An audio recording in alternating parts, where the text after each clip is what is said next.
Estamos aqui pela nossa querida TV Horizonte, a TV de Nossa Senhora da Piedade, a nossa padroeira, né? Um abraço para você, minha amiga dona de casa, companheira de todas as tardes. Muito obrigado pela sua audiência. O senhor aí também, muito obrigado pela sua audiência, pelo seu carinho, né? Nós estamos aqui, mais uma vez, pela TV Horizonte e, sabe, com a nossa TV Horizonte, canal 30.1, né? TV aberta, TV digital, né? Inclusive, né? E também no YouTube, TV Horizonte Oficial.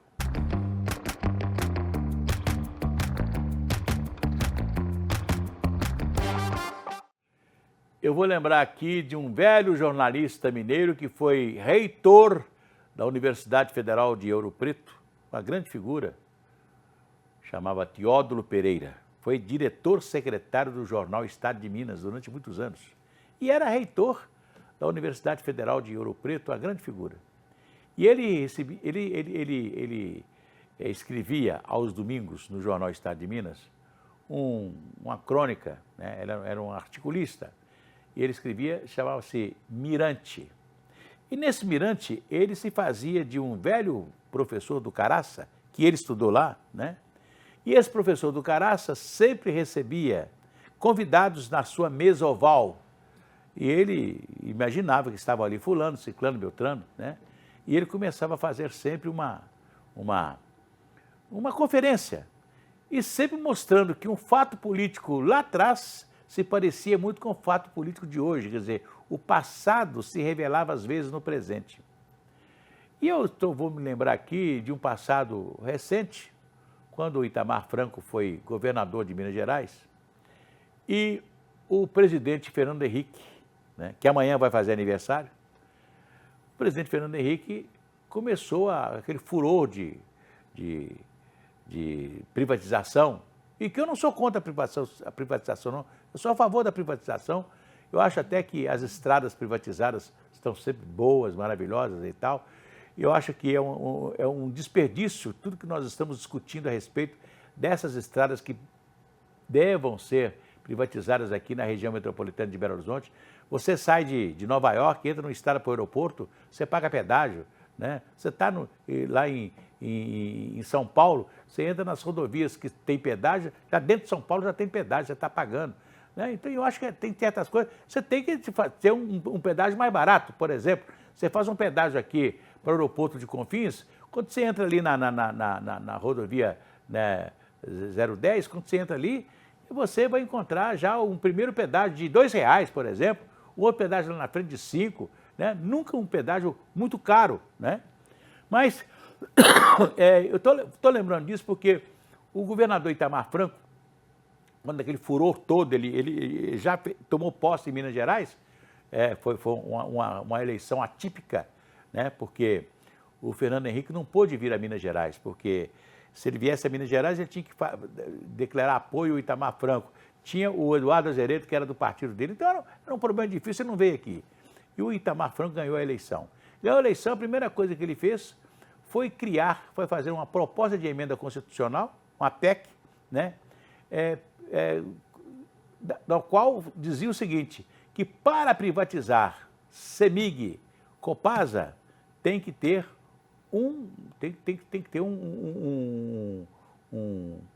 uma votação, né, do povo mineiro para decidir se quer ou não privatizar.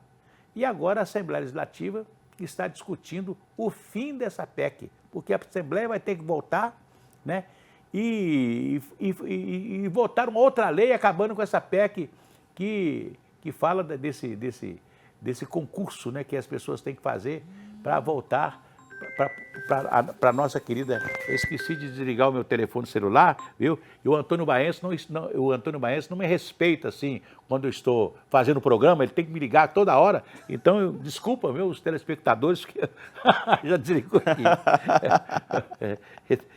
É isso aí, viu?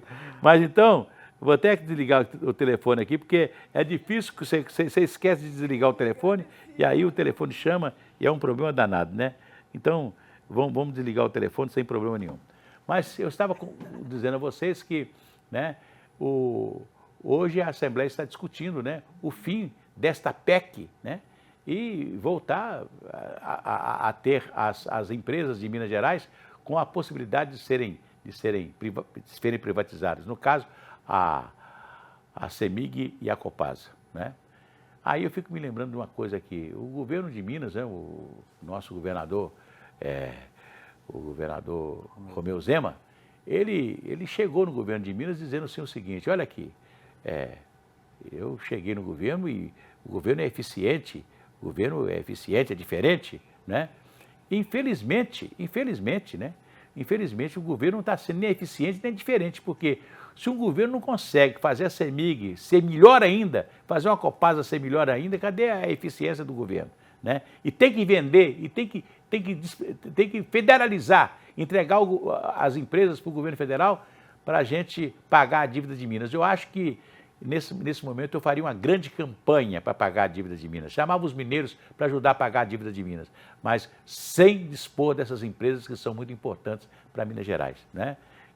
Então eu gostaria que nesse momento o sentimento de mineiro falasse mais alto, né? E uma empresa que foi muito importante para o desenvolvimento de Minas Gerais ser vendida assim a troco de nada, nós vamos dar empresa para abater a dívida de Minas e vamos continuar devendo.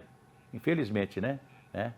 Agora, o João Eduardo Santana está conosco aqui para falar sobre o mundo da política, os bastidores da política, não é isso, João? Ô, Assir, boa tarde para você, boa tarde também para quem está acompanhando a gente no Ei Gente dessa quarta-feira, dia 11 de junho. Ô, Assir, os ânimos bem exaltados em Brasília hoje e principalmente envolvendo 2 mineiros, isso mesmo. Falamos de Rogério Correia, deputado federal pelo PT, e também Nicolas Ferreira, deputado federal pelo PL. Hoje, o ministro Fernando Haddad esteve na Câmara dos Deputados, mais precisamente na Comissão de Finanças, Tributação, que são aquelas visitas recorrentes que os ministros fazem quando são convocados pelas comissões para dar explicações referentes aí a mudanças e a projetos de lei que eles encaminham. Hoje, Assir, em matéria divulgada agora há pouco pelo jornal Estado de Minas, também pela Rádio Itatiaia, que a gente acompanha minuto a minuto, o ministro Fernando Haddad ele chegou a dizer que os parlamentares da oposição ao governo Lula fazem molecagem. Está na tela agora, inclusive, esse corte do meu colega Bruno Favarini, né? Moleque, fujão e baderneiro, a confusão entre Nicolas, Rogério Correia e Haddad em uma comissão da Câmara dos Deputados. O que teria acontecido? O Haddad ele se referiu aos deputados Carlos Jordi, do PL do Rio de Janeiro, e Nicolas Ferreira, do PL aqui de Minas Gerais, que fizeram uma dobradinha de críticas ao governo e à situação econômica do Brasil. E essa afirmação do ministro, Assir, e a reação dos parlamentares desencadeou uma sequência de discussões que levou, inclusive, o presidente da comissão, que é o Rogério Correia, a encerrar a reunião antes do horário previsto. Afinal de contas, foram mais de 3 horas de discussão só por conta dessa palavra usada pelo Haddad, né? Molecagem. Tanto que essa questão referente a essa palavra, molecagem, levou a toda essa discussão, né, Assir? Os deputados de Minas Gerais não estavam lá nessa comissão no momento em que tudo aconteceu. O Nicolas Ferreira não estava lá, só que quando ele ouviu essa palavra, molecagem, ele foi para o plenário, aí houve uma discussão generalizada e a gente sabe bem... Mas ele já foi no plenário? Já foi ao plenário. Não foi na comissão? Não foi à comissão, mas ele foi ao plenário, aí houve toda essa confusão por conta dessa palavra que disse o Fernando Haddad, molecagem, toda essa questão referente à oposição feita ao governo Lula dentro das comissões, né? Então tá gerando vários problemas por conta disso. Vamos acompanhar. Infelizmente, né? O parlamento é isso, né? O parlamento as pessoas discutem, às vezes se agridem, né? Por isso que é importante qualquer tipo de governante passar pelo parlamento. Justamente. Porque ele fica, quando ele passa pelo parlamento, ele ganha mais a experiência política, né? Então você vê, por exemplo, o Zema aqui, que não passou pelo parlamento, né? E outros, né? A presidente Dilma Rousseff. A própria Dilma Rousseff, né? Que não passou pelo parlamento. Se tivesse também, passado pelo parlamento, possivelmente não seria sofrido um crime. Não teria sofrido tanto, né? É isso aí. Vamos chamar a Suelen Ogando. Suelen, vamos lá, Suelen, vamos falar? Ei, você sabia? Ei, Você sabia que a vacina contra a gripe está no posto te esperando? A vacina, gente, ela já está disponível nos postos de saúde de BH e o melhor é de graça, segura e rápida. Nem precisa agendar, é só aparecer com o cartão do SUS e um documento com foto. E antes que alguém pergunte, não, a vacina não dá gripe, esse mito já devia ter sido vacinado também, né? O que ela dá é proteção real, gente, contra as principais cepas dos vírus influenza, que todo ano se disfarça e volta com outro nome. Feito vilão de novela? É isso aí. E a vacina ela é especialmente importante para idosos, gestantes e crianças, profissionais da saúde e pessoas com doenças crônicas. Mas mesmo quem não está nesses grupos pode tomar, caso haja doses disponíveis. E cá entre nós, ninguém quer passar o inverno com febre, dor no corpo e aquela tosse de motor velho, né? Ainda mais em tempos de ar seco, não é mesmo? Ou com ar-condicionado no talo. A vacina, ela é recomendada anualmente pela Organização Mundial da Saúde, a OMS, e para proteger ainda mais contra os tipos mais perigosos do vírus da influenza, que são H1N1, H3N2 e influenza B. Então, bora colocar a saúde em dia, chamar os vizinhos, os amigos e até aquele parente que some e só aparece no grupo da família quando precisa. Até o momento foram aplicadas mais de 661 mil doses da vacina em BH e de acordo com a Prefeitura de BH, tá, gente? E desse total, cerca de 310 mil foram administradas nos grupos definidos pelo Ministério da Saúde para o cálculo de cobertura vacinal, que são as crianças de 6 meses a 5 anos, cerca de 11 meses, né, e 29 dias, são 30,9%. Já os idosos com 60 anos ou mais, cerca de 53,7%, e gestantes, 24%. Ou seja, alcançamos apenas 48,3% de cobertura, sendo que a meta é 90%. Então, ó, a vacina é proteção coletiva, fique atento ao site da Prefeitura de BH, que segue com a agenda atualizada nos postos de saúde e até mesmo em postos em shoppings, em parques da cidade que oferece a vacinação. E se tem um gesto que vale por 1000, é esse, arregaçar as mangas e se cuidar. Vai lá e vacina, não é mesmo? Ei! Você sabia? Pois é, daqui a pouco a gente volta, vamos fazer um intervalo e daqui a pouquinho a gente volta.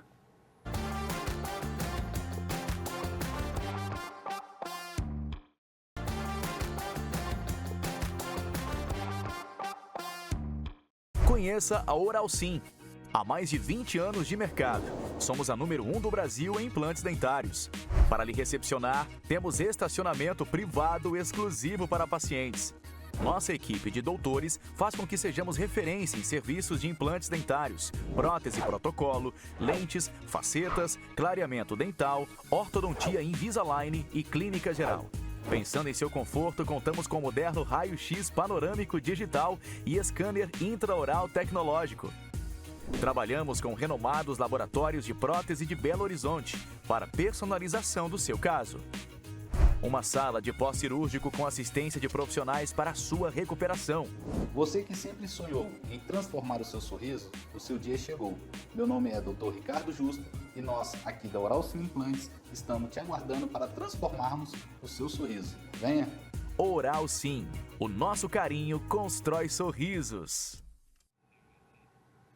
Pois é, o doutor Ricardo Justus, né, falando conosco aí. É muito interessante falar da Oral Sim. E falar da possibilidade de você fazer o implante dentário. Antigamente, implante era para gente muito rica, né? Artistas de televisão, gente do cinema, milionários, né? Fulano mudou a boca e tal, né? Gente rica. Hoje todo mundo pode fazer um implante dentário. Lá na Oral Sim você pode fazer um implante dentário e pagar em 18 vezes. Sem problema nenhum. Agora tem que ligar. 2117-3300. 2117-3300. Você liga, né? E aí eles vão marcar uma consulta para você que é totalmente gratuita. Eles vão saber quais são as condições da sua boca. E aí vão ver o tipo de serviço que vai ter que ser feito na sua boca. 2117-3300. Ligue para a Oral Sim. Né? Com 2 endereços ali na rua Avenida Pedro II, esquina com Ervalha. Também lá na Contorno, em frente ao Hospital Felício Roxo, do lado da Araújo, tá? Oral Sim, 2117-3300. Vamos fazer um implante dentário. Você pode. João Eduardo Santana, nós estamos vivendo aí já o mês que teremos a Torcida de Deus, a 16ª Torcida de Deus. Eu gosto de lembrar do Padre Nereu, né, Assir? Alô, alô, Torcida de Deus, né? Quando Dom Serafim chegou certa vez, há 50 anos atrás, no Mineirão, e disse, quem dera se esse estádio tivesse uma torcida de Deus. É uma torcida só, né? Uma torcida só. Né? E assim se fez. Há 50 anos, a Arquidiocese de Belo Horizonte celebra esse compromisso de amor com os irmãos e irmãs no Mineirão, a grande torcida de Deus na solenidade de Corpus Christi. É o próximo dia 19 de junho, a partir do meio-dia, no estádio do Mineirão, você é convidado a somar conosco. Você de paróquias, movimentos, até você mesmo que não é religioso, mas que quer participar desse momento conosco enquanto família. Participe, procure a paróquia mais próxima da sua casa, retire o seu ingresso. Também tem kits à venda, com tem um camisa. kit, né, preparado para isso, né? Justamente. Um kit que para você participar do evento, né? Com camisa, com ingresso, com tudo, né? Aliás, isso mesmo. Você pode ligar aqui 3269-3100, 3269-3100 e se informar. Justamente. É isso, né?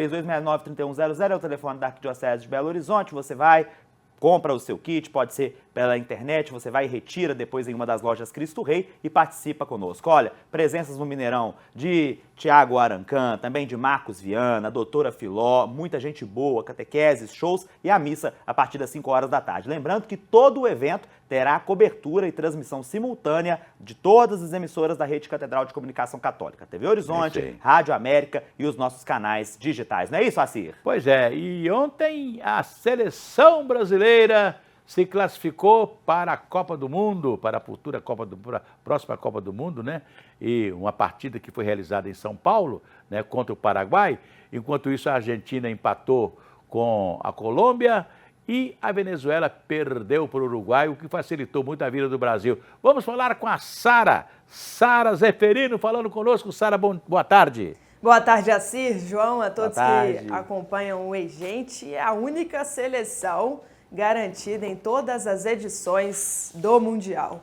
Esse é um marco que só a amarelinha tem e ontem garantimos mais uma vaga na Copa do Mundo, né? O passaporte já está carimbado para o Mundial de 2026. E aí, a gente vai falar agora um pouco sobre o jogo, né? O Brasil dominou o primeiro tempo e aí o time foi escalado pelo técnico Ancelotti da seguinte forma, Alisson, Wanderson, Marquinhos, Alexandro, o zagueiro, e também Alexandro, lateral. No meio, Bruno Guimarães e Casemiro. E lá na frente, um quarteto que dominou o primeiro tempo, né? Rafinha, Matheus Cunha, Martinelli e também o Vinícius Júnior.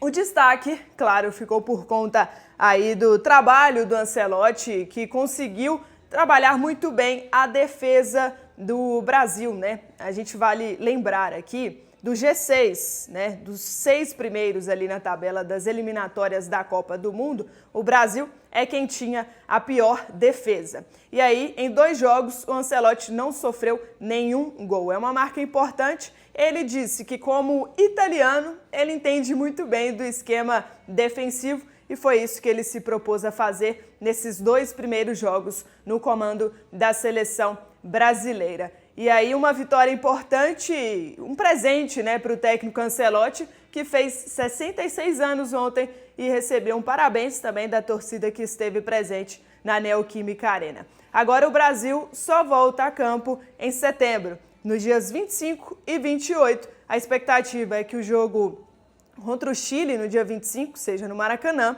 e no dia 28 o Brasil enfrenta a Bolívia fora de casa. E nesse momento, talvez o Ancelotti tenha mais tempo para trabalhar e vamos ver se ele terá novos convocados ou se vai repetir a lista desta primeira convocação, feita em junho. Assim. Pois é, e afinal de contas ele vai ter tempo agora de ver Cruzeiro jogar, Atlético jogar, os outros times jogarem, né, para inclusive conhecer os outros atletas, né? E falar de Cruzeiro e Atlético, os dois jogam amanhã, né? Isso mesmo, o Cruzeiro já viaja amanhã, né? Vai enfrentar o Vitória no Barradão às 7 horas da noite, um confronto que vale a liderança para o Cruzeiro. Nesta 12ª rodada do Campeonato Brasileiro, Flamengo e Palmeiras não jogam porque já estão lá no Mundial de Clubes, né? Que começa nesse final de semana. Então, se o Cruzeiro vencer, passa né, o Flamengo aí na tabela do Campeonato Brasileiro e vai para a parada no Mundial de Clubes como líder da competição. É um jogo importante para o Cruzeiro. Já o Atlético está em BH, vai enfrentar o Internacional na Arena MRV. O jogo vai ser às 9h30 da noite e há expectativa, Assir João, de que o Dudu, reforço nesta janela, seja titular nesta partida contra o Colorado.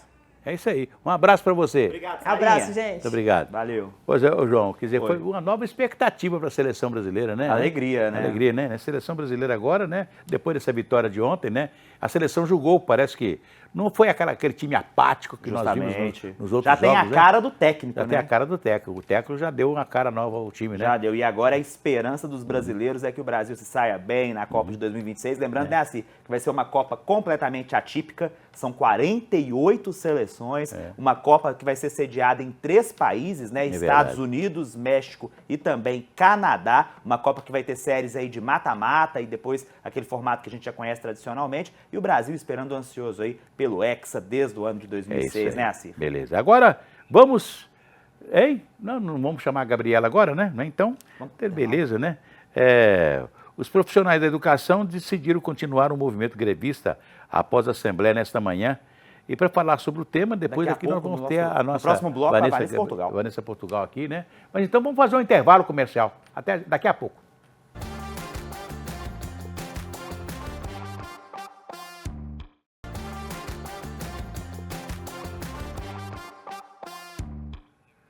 Pois é, voltamos aqui pela TV Horizonte, a TV de Nossa Senhora da Piedade, e os professores, pessoal da Educação Municipal de Belo Horizonte, continua em greve, né? Os professores continuam em greve, decidiram em assembleia.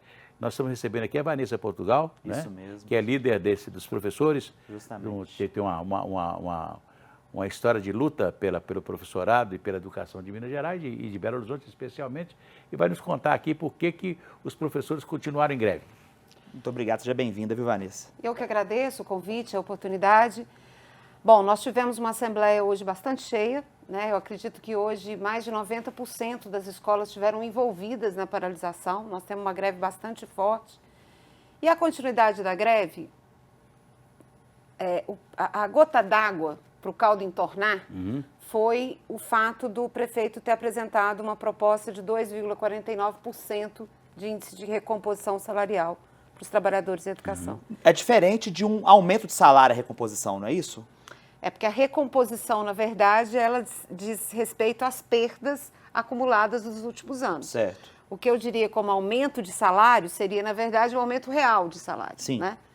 As pessoas falam com a gente, mas vocês sabiam que o salário era esse? Não sabia, não. Quando eu fiz o concurso, o salário era 1. À medida que a inflação aumenta e o meu salário não aumenta junto, o meu salário vai encolhendo, né? Então, quando a gente fala recomposição, é isso que nós estamos falando. Bom, mas enfim, o prefeito ofereceu apenas 2,49. É o pior reajuste de toda a região metropolitana. Muito abaixo da inflação acumulada de 2024 a 2025. Diga-se de passagem, Belo Horizonte foi a capital, uma das capitais do país com maior índice de inflação. E muito abaixo do reajuste do piso salarial nacional do magistério desse ano, que foi de 6,23%.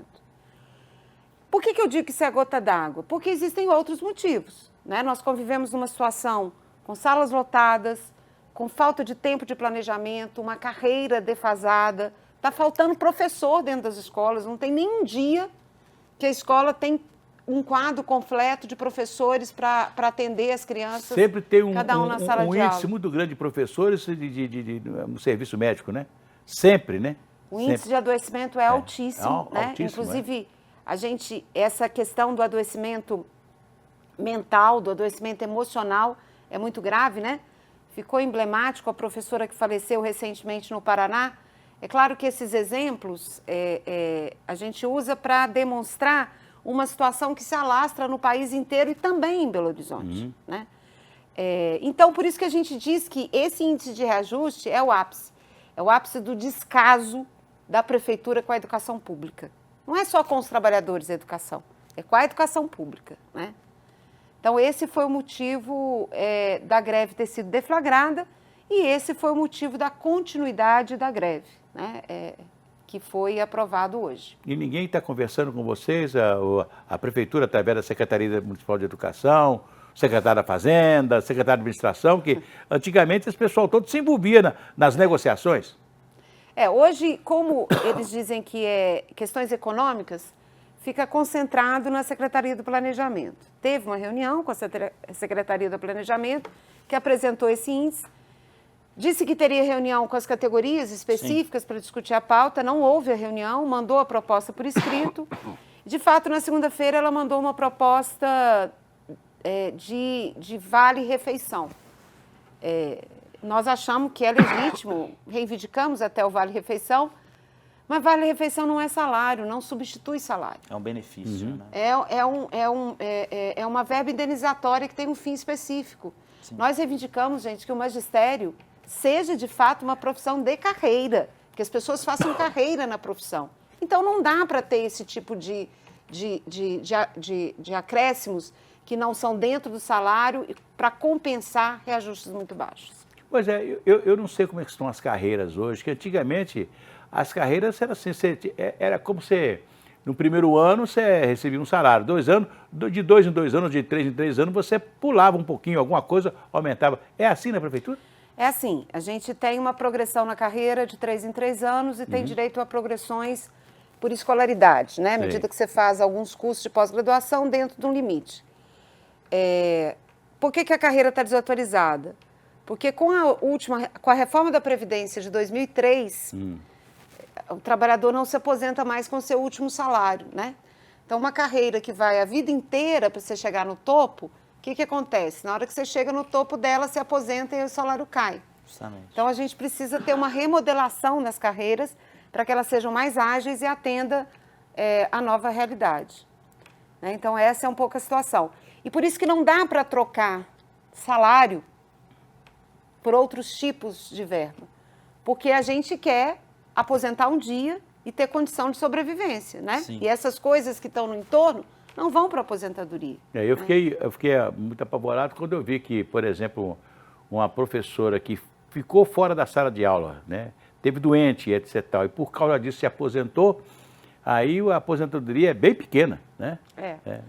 Aí possivelmente foi uma aposentadoria proporcional. É uma coisa bem difícil, né? Quase com tempo de serviço, mas a pessoa, porque aposentou antes, porque estava fora da sala de aula, estava com problema de saúde, etc. Tal, e às vezes o problema de saúde levou à aposentadoria, né? A prefeitura entendeu que é melhor aposentar do que ficar... Mas as doenças não são entendidas como doenças do trabalho, né? E aí a pessoa se aposenta proporcionalmente. É um negócio bem difícil, né? Ô Vanessa, um outro assunto, aproveitar a sua presença aqui, você que acompanha tão de perto as carreiras da educação aqui em Belo Horizonte, sempre, seja no rádio, seja na TV, a gente recebe muitas reclamações de pais, né, falando sobre os professores de apoio. Às vezes os filhos têm alguma necessidade especial, precisam de contar com um professor de apoio ali mais próximo para ajudar ali na aprendizagem daquela criança e sempre está em falta, sempre tem uma dificuldade de conseguir esse professor. Qual que é a situação que você pode falar para nós aí dessas questões? Então, uma das coisas que a gente discute, tempo de planejamento, redução do número de alunos por sala de aula, é porque, e aumento do número de professores nas escolas, sim, é porque, gente, as escolas são muito mais complexas do que eram há 20, 30 anos atrás. As escolas, e está correto que elas recebam todas as crianças, todas. As crianças com deficiência, as crianças com dificuldade de aprendizagem, as crianças que existem. Nós vivemos numa sociedade muito desigual, muito violenta, com famílias muito desestruturadas, e todas essas crianças se encontram nas escolas. Sim. E está correto que seja isso. Correto. É o que nós defendemos, né? A escola pública para todo mundo e uma escola de qualidade. Mas o que nós defendemos? As crianças já estão lá dentro, agora nós temos que ter condições de atendê-las. Então as turmas têm que ser menores, né? Eu tenho que ter mais tempo de planejamento, porque eu tenho que planejar coisas diferentes para crianças diferentes. E eu preciso ter, na prefeitura, tem um profissional de apoio, que é um profissional que ganha salário mínimo, não é um professor, que é o que acompanha a criança com deficiência.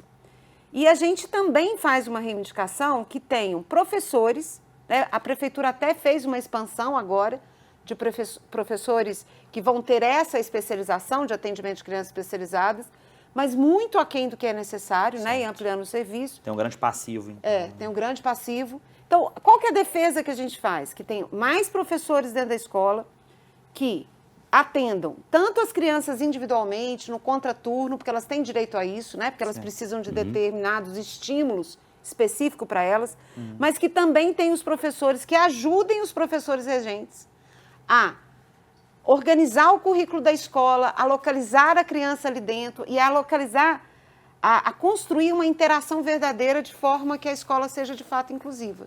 Né? Para todo mundo.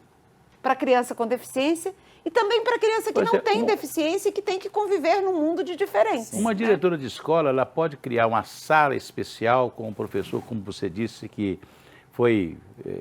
está ali para atender essas crianças especiais. Pode ter uma salazinha para atender esse pessoal, em vez de ficar numa sala com os outros alunos, que às vezes você pode até prejudicar o que os outros alunos aprendam melhor? Então, não. E também nós não defendemos isso. Nós vivemos numa sociedade coletiva, né? E as pessoas, as crianças, assim como os adultos, aprendem na interação com seus pares. Né? E nós temos que aprender a conviver com isso, porque toda criança aprende. Então, ela tem que estar numa sala comum. O que tem que ter? Estratégias específicas e, às vezes, um adulto que a acompanhe dentro de sala, que é o que tem, né? Faltam muitos profissionais, então não atendem a todos, que acompanhem dentro de sala, dependendo do tipo de necessidade que essa criança tem. E no contraturno, quando a criança tem necessidade, aí sim, tem que ter uma sala com recursos especiais, com um profissional que estude também isso, para que ele estimule aquela criança, para que ela se desenvolva naquelas coisas, especificidades que ela tem. Mas é no contraturno, né? A criança, ela não pode ser segregada, ela não pode ser separada, ela tem que estar junto com seus pares. E não há de se dizer de prejudicar as outras crianças, né? Porque por isso que nós temos que adequar a escola. Para que o processo de aprendizagem se dê de forma coletiva e para que as outras crianças também aprendam a convivência, a interação, que também é muito importante. É isso aí. E são quantos mil professores hoje na rede de Belo Horizonte? Nós temos por volta de 20 mil cargos, o que não significam 20 mil pessoas, né? Tem pessoas que têm 2 cargos na rede municipal hoje. E uma coisa que a gente queria destacar, gente, e que a gente acha que é muito importante, o prefeito andou mentindo aí, dizendo que a média de salário dos professores é de R$13 mil. Enfim, para professores que têm 2 cargos, olha, isso é uma coisa tão absurda que um prefeito vá para a cidade tentar depreciar o movimento e a organização dos professores, né? Nosso salário inicial é de R$3.200. Tem professor que ganha R$3 mil? Tem. R$13 mil? Tem. Tem professores que trabalham 10 horas por dia, que já têm muito tempo de carreira, vários cursos de especialização e que chegam a esse salário. Mas essa não é a média. Mas já chegou aos 20, 25 anos de serviço, essa né? não é a média, exatamente. Trabalham 10 horas por dia, com 2 cargos. Essa não é a média salarial. Então, o prefeito mente, tenta enganar a população. E, olha, vamos lá, gente. A Prefeitura de Belo Horizonte tem tido aumentos de arrecadação muito acima da inflação nos últimos anos. Expressivos. Só de 2023 para 2024 foi 12% além da inflação, né? Está sendo investigado de contratos do secretário que foi afastado pela Polícia Federal, Bruno Barral, e que a gente não pode se esquecer que o Fuad, que agora está morto, mas o Álvaro Damião era vice dele. Ele trouxe o Barral da Bahia para ser secretário de Educação em Minas Gerais, já tendo um processo de investigação sobre ele. O valor que a Controladoria do município está investigando de contratos são de 150 milhões. Isso é dinheiro da educação. Aqui em Belo Horizonte Aqui em Belo Horizonte. Dinheiro da educação desviado da Secretaria de Educação. E aí a Prefeitura vem dizer que só pode dar 2,49% de recomposição de valorização dos trabalhadores. Vocês esperam quanto? Agora, para encerrar a conversa, esperam quanto de aumento aí nessa negociação? Nós estamos trabalhando que a Prefeitura reconheça o índice de reajuste do piso salarial nacional do magistério. Em vez de 2% esse ano, 6% de uma vez. A nossa reivindicação é mais do que isso, porque é uma perda histórica. mas pelo menos que a prefeitura reconheça isso. E, é claro, tem outros itens na pauta. O reconhecimento da paridade dos aposentados, né? Não deixar os aposentados para trás, porque isso também é muito importante, né? Recompor o quadro de professores, como eu já disse. São questões da organização da escola que são muito importantes para nós. Assim, lembrar que o espaço está aberto para a Prefeitura de Belo Horizonte, para a Secretaria Municipal de Educação, para rebater o que foi dito aqui pelo representante do sindicato. Pois é, mas a Vanessa é uma velha guerreira. Um abraço para você. Vanessa, obrigado pela presença, viu? Muito eu que obrigado. agradeço mais uma vez o convite, em nome do Comando de Greve. Daqui a pouco a gente volta.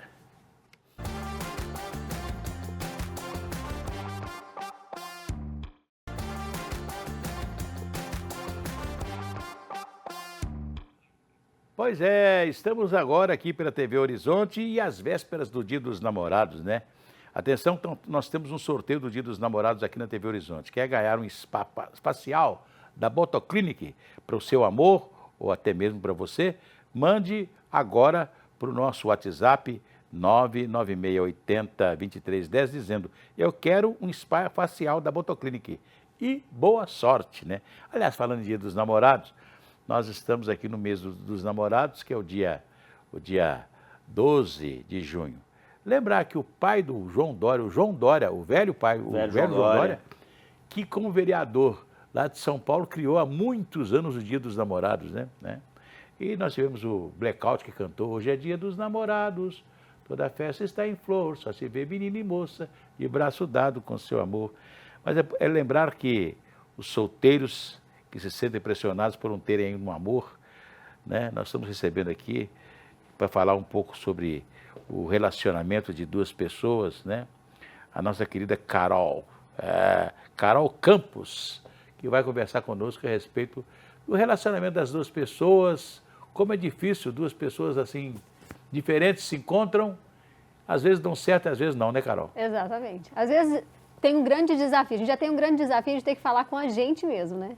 Entender as nossas dificuldades, os nossos enfrentamentos, os nossos problemas. E quando a gente conecta com outra pessoa, esses desafios se estendem. E quando a gente consegue também olhar para esse lugar de estar com alguém como forma de parceria e como forma de conexão para caminhar junto, é muito interessante. Bom, já estamos aqui na emissora católica, a fé é importante para arranjar alguém, para ter alguém na vida? Vale a pena rezar para arrumar namorado, doutor? O foco, a determinação e a fé que vai acontecer. Isso é fundamental. Então, é isso aí. Ter fé é importante, sim. Mas tem que ter um direcionamento, né? Não adianta eu ter fé sem saber o que exatamente eu estou buscando. Pois é, né? Nós tínhamos, né, na vida da gente, né, as lendas das fogueiras, de pular a fogueira no dia de São João, né? Colocar Santo Antônio de cabeça para baixo. Colocar Santo Antônio de cabeça para baixo, escrever num papelzinho o nome da pessoa que ela queria, e aqui, quando amanhecesse mais orvalhado, que era esse e tal, etc, né? As meninas daquela época faziam tantas simpatias, né? Eu acho que elas fazem até hoje, né? Fazem até hoje, Será que as mulheres hoje... Porque eu lembro que antigamente as meninas faziam essas simpatias todas. Eu não sei se hoje continuam fazendo simpatia para arranjar namorado. Certamente. Porque chega uma hora, assim, que não tem muita saída, não. Ela vai ter que fazer alguma coisa. Não dá para ficar só esperando o príncipe encantado chegar, né? Pois é, mas às vezes chega o príncipe encantado, tem aquele romance todo, aquela coisa toda, mas um dia acaba e aí vem o que nós chamamos de dor de cotovelo, né? O Ciro Monteiro, que é um grande cantor brasileiro, dizia que a dor de cotovelo, né? Uma dor de cotovelo bem doída, bem sentida, até que não era ruim não, né? Aí o cara falou, exagerado, porque eu vou cantar uma música aqui de dor de cotovelo nos dois cotovelos. Eu falei, pelo amor de Deus, de dois cotovelos já é demais, né? Para enfatizar bem, né? Que se for em um só, não resolve. Mas a dor de cotovelo ficou famosa, né? Eu tô com dor de cotovelo, né? Mas quem não tem dor de cotovelo? Acho que sempre alguém vive algum momento da dor de cotovelo. Mesmo no relacionamento, né, doutor? Sempre, mesmo dentro do relacionamento, porque tem momentos em que você vai sofrer como se estivesse perdendo a pessoa, se não estivesse mais com ela. Então, existem esses altos e baixos, sim, das relações. Agora, o grande desafio é estar só E chegar agora, Dia dos Namorados, e começar a ver todo mundo se movimentando para os presentes, para os encontros, né? Poxa, comigo não, né? E eu não estou vivenciando isso, eu não estou vivendo isso, como é que fica, né? Então... Amanhã nós vamos fazer uma festa ali no Tancredão, no Centro de Referência do Idoso, né? Justamente para os mais velhos que já namoram novamente, né? Sim. E faz uma festa do Dia dos Namorados amanhã, a partir das 2 horas da tarde. Lembrar disso aqui, né? Legal. É impressão minha, doutora, ou as mulheres hoje estão indo mais em busca de um parceiro como iam antes? Porque antigamente a gente via os homens buscando as mulheres e aquele namoro em casa, aquela história que a gente já conhece bem. Hoje é correto a gente falar que as mulheres estão mais assim, entre aspas, pra frente, elas estão indo buscar mais o amor, o relacionamento, o compromisso? E eu faço uma outra pergunta para juntar a esse que o João falou aí. Hoje está difícil também, porque o homem tá perigoso hoje, o homem, né? Inclusive fazer um tipo de abordagem com a mulher, porque senão pode dizer que ele está desrespeitando, chama a polícia, etc. Ficou mais difícil? Sim. Então vamos lá. João falando que as mulheres estão indo em mais busca. ao encontro. Mais ao encontro. E os homens estão ficando, inclusive, com medo. Vocês sabiam disso? Que são os homens que estão... Vocês estão ficando com medo? Eu esperava que a senhora respondesse. Deixa eu te falar uma coisa, era muito comum... Eles estão ficando com medo. Era muito comum, né? Um cara fala assim, Deus a conserve, né? O cara jogar uma piadinha, né? Quando passava uma moça, né? Deus a conserve, que coisa linda, que maravilha e tal, não sei o quê. Hoje você fala uma coisa dessa, aí a moça pode chamar um policial e falar assim, ele está me faltando com respeito, está fazendo assédio, e etc. E aí, né? E a mulher ganha uma força para ir atrás, para buscar, para se posicionar. E aí, quando ela acha que é conveniente, tem situações que realmente ela está num estado ali de violência, de enfrentamento, e ela tem que realmente que se defender. Mas os homens também relatam isso em consultório, que eles também estão assustados com a forma como as mulheres estão abordando. Então, encontrou pela primeira vez e já começa ali um questionário, um interrogatório para saber se vai casar, se vai ter filho, quais são as intenções dele. E aí isso soa muito agressivo e desesperador, tanto para o homem quanto para essa mulher que busca e não encontra. Sim. Ou fica ali testando, né? Várias opções. Ou seja, são duas Quando falta a fé, né? Assim. São duas pessoas que querem a mesma coisa, mas não conseguem se encontrar, né? Exato. A falta de um projeto claro por parte da mulher e também do homem, e aqui a gente, começando pela mulher, a falta de um projeto claro é o que embola todo o meio de campo. Porque a pessoa não sabe exatamente quem ela quer, o que ela quer, e ela só sai em busca. Então, ela está buscando sem ter muita certeza do que efetivamente vai encontrar. Isso aí. Nosso tempo está acabando, você vai deixar o seu e-mail aí, o seu endereço, né, o seu telefone. Para quem quiser uma terapia do amor, digamos assim. Para organizar esse coração, a sua vida, essa cabeça aí, vai ser comigo mesmo, pode ter certeza. Seu endereço, seu Instagram? Meu Instagram é Carol Campos Tríade. E eu atendo em Belo Horizonte, na Savassi. Então, também podemos marcar sessão para organizar essa vida emocional. Beleza. Mas agora eu vou falar lá com a nossa querida Gabriela. Gabriela está lá na redação da Rede Catedral com informação, não é isso, Gabriela? Boa tarde, Assi. Boa tarde, João. Boa tarde, doutora. Boa tarde. Minas Gerais, Assi, registrou uma queda de 0,3% na produção industrial. Os dados foram divulgados nesta quarta-feira pelo IBGE e, além de Minas Gerais, outros 9 estados registraram queda na produtividade. O principal motivo, assim, para o resultado negativo, de acordo com a FIENG, foi a desaceleração, da indústria de transformação, que recuou 0,2% em abril aqui no estado. O desempenho do setor de papel e celulose em todo o país teve uma queda de 72%. Já o cenário também nacional da indústria em geral foi até positivo, um crescimento de 0,1%.